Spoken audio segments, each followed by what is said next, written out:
tapos nagawa ni Kristo para sa atin. Nang si Kristo po ay mamatay para linisin tayo sa lahat ng ating mga kasalanan, inilakip niya tayo sa kanyang kamatayan. Ito, ang sabi po doon sa chapter 6 ng Romans, alalaman natin ang ating datihang pagkatao ay kasama niyang napako sa krus upang ang katawang makasalanan ay magiba. At nang sa gayon ay hindi na tayo maalipin pa ng kasalanan. Inilapit tayo ni Kristo sa kanyang kamatayan, namatay tayong kasama niya, nilakip na tayo sa kanyang paglilibing, at nung siya'y muling mabuhay, after 3 days, nabuhay tayong kalakip niya bilang mga bagong nilalang. Wala na yung dati. Ang bagong pagkataong ito natin na nabuhay ay si Kristo na ang nananahan. Si Kristo na ang nagbibigay buhay. At ito pong pagkataong ito ay banal, walang dungis, walang kapintasan.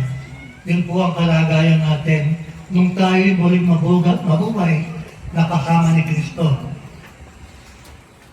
So, nung tayo po itubusin ng Panginoong Hesus, sabay-sabay po tayong tinubos. Ilan po tayo? Milyon-milyon. Ano po? Kasing dami o parang bituin sa langit, sa dami. Parang bituin sa dalampasigan, sa dami natin. Dahil sabay-sabay tayong tinubos. Yung pong mga naniniwala kay Kristo, mula nang nalangin ang sanlibutan hanggang sa katapusan ng sanlibutan. Tayo po yung tinubos na sabay-sabay. At nang siya'y muling mabuhay, nabuhay din tayong kasabay niya. Sabay-sabay din po tayong nabuhay. Paano kaya nangyari yun? 2,000 years ago pa nangyari yun. Wala pa tayo. Diba? Pero mayroon na pong mga believers nung panahon na yan. Yung iba yung namamatay na, katulad nila Moses, nila Abraham, Isaac, Jacob.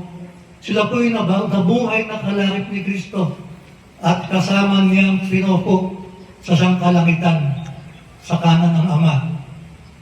Kasama ng buhay ng Panginoong Hesus. Yung mga apostoles, nabubuhay pa ng panahon na yun nung siya ay ipinako sa krus.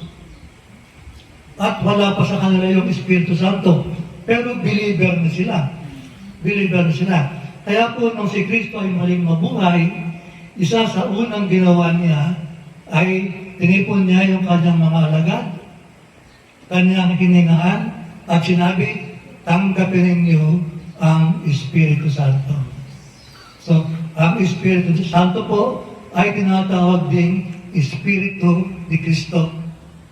Kaya po nung siya mabuhay, tinanggap na po ng mga apostoles, ng mga alagad niya. Ano po? Yung buhay na walang hanggan nung ibigay sa kanila ang Espiritu Santo. Tayo po naman ay hindi pa pinapanganak noon, pero natubos na tayo at pinuhay na nabuhay na tayong kalakip niya. Wala pa tayo noon. So, ano mangyayari sa atin? Yung pong buhay na binigay sa atin ay nakatago kay Kristo. Nakareserba kay Kristo yung ating buhay. Diba? Sinasabi yan sa Colossians chapter 3, verse 3. Kayo'y nakamatay na at ang inyong buhay ay natatagong kasama ni Kristo sa Diyos. So, habang wala pa tayo, yung buhay na para sa atin ay nakatago kay Kristo. Kaya nung tayo ay ipanganak, after 2,000 years, around 2,000 years, ang sabi doon ni Pastor Paul, tatawagin tayo.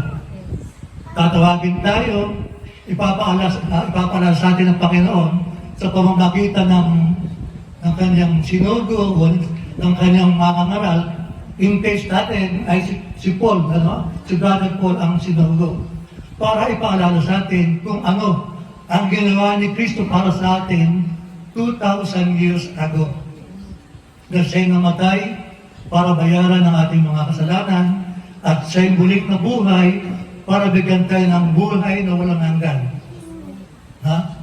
So, nung marinig natin ang pangangaral ni Brother Paul, sumampalataya tayo, tinanggap natin si Kristo, at tinanggap natin ang Espiritu Santo. Pumasok sa atin ang Espiritu ni Kristo sa ating puso para ibigay sa atin ang buhay na walang hanggan na natatago sa Kanya. Ano po?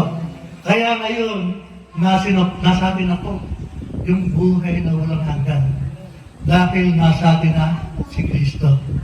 Tumatahan na sa puso natin si Kristo. Maliwanag po ba? At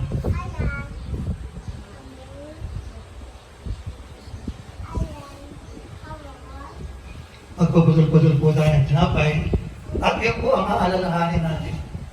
Yung ginawa ni Kristo para sa atin.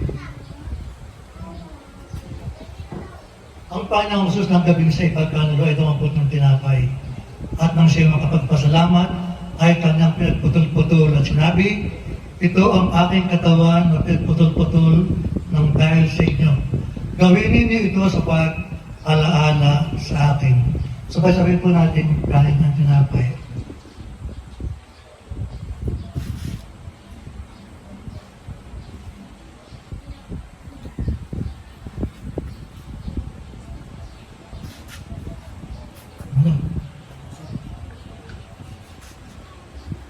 Kaya hindi naman inawakan niya ang salo pagkatapos ng makahapon na sinasabi, ang salong ito ay isang bagong tipang sa aking dugo.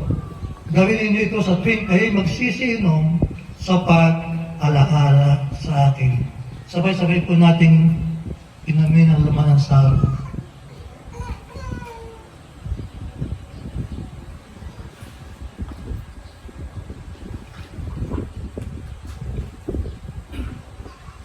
Tayo po'y manalangin. Dakilang Diyos, ang aming banal na makapangyarihan sa lahat. Salamat po, Ama, sa natapos na gawa ng aming Panginoong Jesucristo. Kaming nilinis mo sa lahat ng aming mga kasalanan at binigyan mo kami ng buhay na walang hanggan. Siya ang kumuha ng aming mga sakit at nagdala sa lahat ng aming mga karamdaman. Banal na Espiritu, salamat po na ikaw ay tumatahan sa amin magpakailanman. Ikaw ang tatak ng aming katubusan at patuloy mo kaming pinapatubayan sa buong katotohanan. Panginoong Diyos, sa iyo po ang aming pagpupuri, pagdakila sa pangalan po ng aming Panginoong Jesucristo. Amen.